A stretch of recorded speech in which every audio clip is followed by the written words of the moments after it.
My name is Teresa Lewis. I'm 43 years old. At my father's funeral, my own mother stood in front of 200 people and a news camera and said my sister Heather was his real daughter. His only caregiver. The one who sacrificed everything. The church applauded. Heather cried into the microphone while a slideshow played behind her. 20 photos of her holding his hand, smiling at him, sitting beside him. I wasn't in a single one. I had spent $186,000 keeping him alive for 7 months. I sat in the back row, hands folded in my lap, watching my life being rewritten in real time. Then Sam Kowalski, my dad's best friend of 56 years, stood up with a phone, connected it to the system, and pressed play. And in 18 minutes, everything my mother and sister had built for 43 years burned to the ground. But to understand that moment, you have to understand where it started. I wasn't supposed to exist, not the way I did. My mother got pregnant in 1982. The man responsible disappeared before I was born. By the time she met my dad, Art Lewis, she was already 7 months along. He married her anyway. I was born 11 days later. He never treated me like I didn't belong. She always did. When my sister Heather was born 4 years later, his biological daughter, the difference became impossible to ignore. Heather got birthday parties, new bikes, framed photos on the wall. I got hand-me-downs, quiet acknowledgments, and a kind of polite distance. By 13, I had already learned how to take up as little space as possible. So when my dad got sick, I didn't hesitate. Some part of me had been waiting my whole life for a chance to prove I belonged. August 2024. He collapsed at home. The diagnosis came fast and hard, glioblastoma. Stage 4. Inoperable.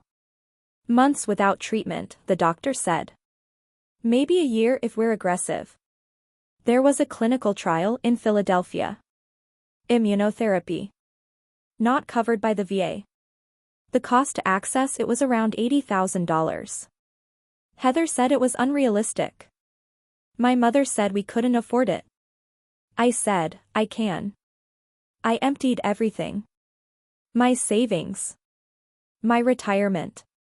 Sold my car. Took out loans. Maxed credit cards. September 2nd, we started treatment. 3 times a week, I took the 6:15 a.m. train to Philadelphia with my father. 6 hours round trip. Every infusion.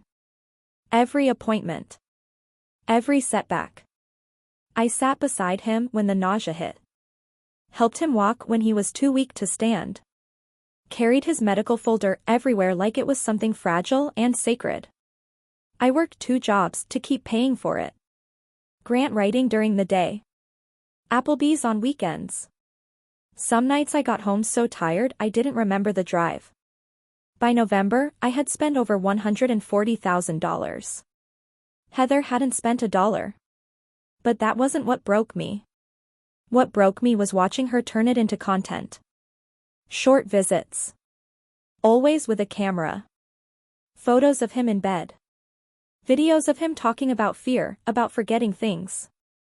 Just preserving memories, she said. I believed her. Why wouldn't I?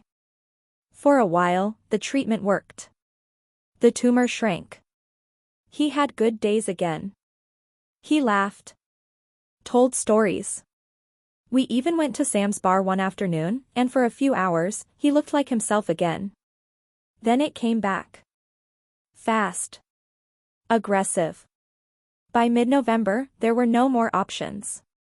December, we brought him home on hospice. I used my last credit card to hire overnight nursing care. I sat with him on Christmas Eve, on New Year's, on the nights he didn't know who I was. Total spent, $186,000. 7 extra months. I would have done it again without thinking. What I didn't know was that while I was counting the cost of saving him, Heather was counting the profit from selling him. She had already signed a book deal. $85,000 advance. Then a Netflix-backed option. $125,000. She wrote 600 pages in 7 weeks. A daughter's journey through her father's final battle with cancer. Only in her version, she was the one who did everything. She drove him to Philadelphia. She paid for treatments. She sat through every infusion. She sacrificed her career. Every word was my life. My effort. My exhaustion. My debt. And my name wasn't in it once. Not once. My dad didn't know any of this. Until Sam found out. January 2025. Hospice. One of the last days my dad was fully lucid.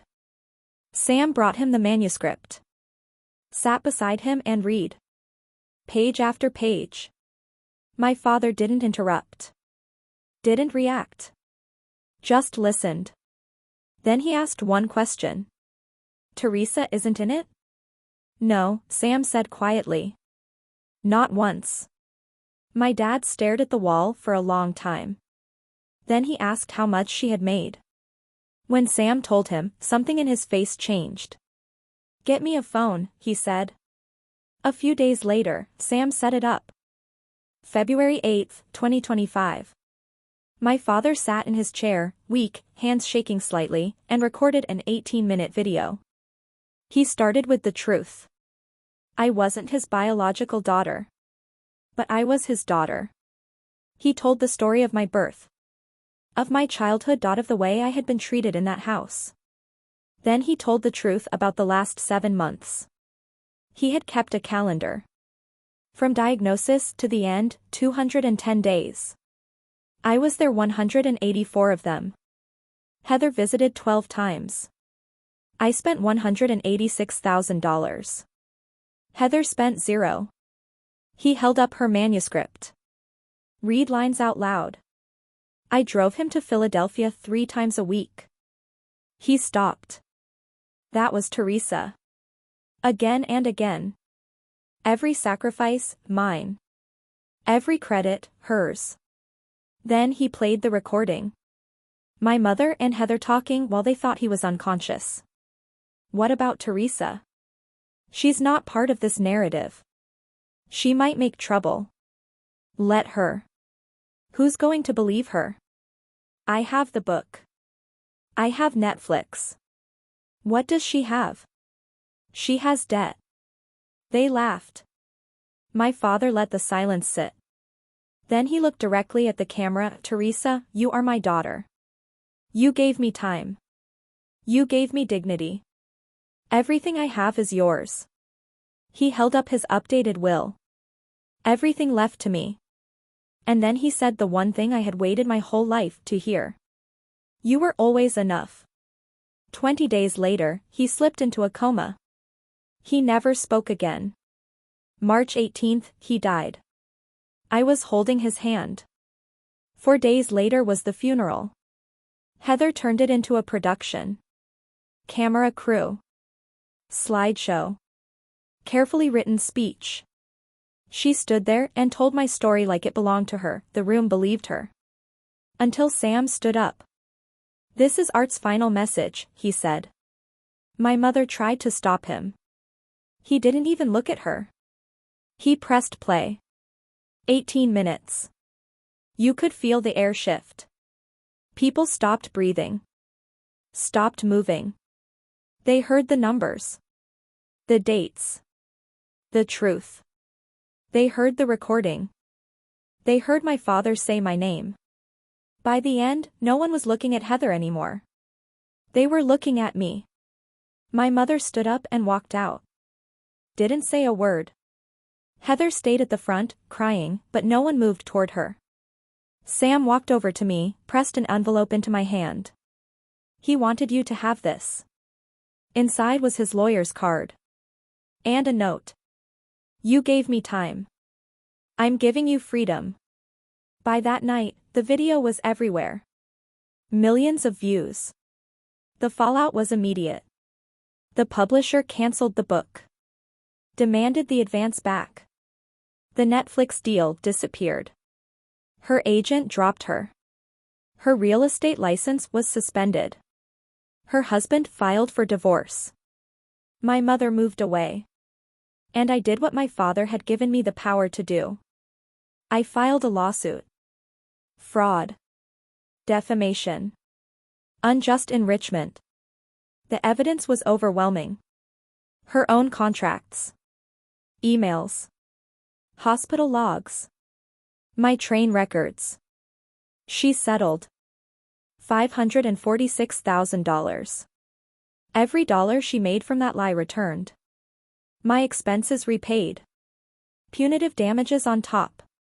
I paid off my debt. And then I used what was left to build something he would have been proud of. The Art Lewis Memorial Fund. For caregivers like me. People who give everything quietly. People who sit in hospital rooms and trains and waiting areas without cameras, without applause. We helped 47 families in the first year. People who got time, real time, with the ones they loved. A year later, I stood at his grave. Brought daisies. His favorite. "Hey, Dad." I said. "I did what you asked." I placed a photo at the base. One of the few where he looked truly happy. "I think you'd be proud." For 43 years, I lived like I had to earn my place. Like I had to prove I belonged. At the very end, he made sure I didn't have to anymore. They tried to erase me. But he told the truth. And that truth didn't just give me justice. It gave me a life.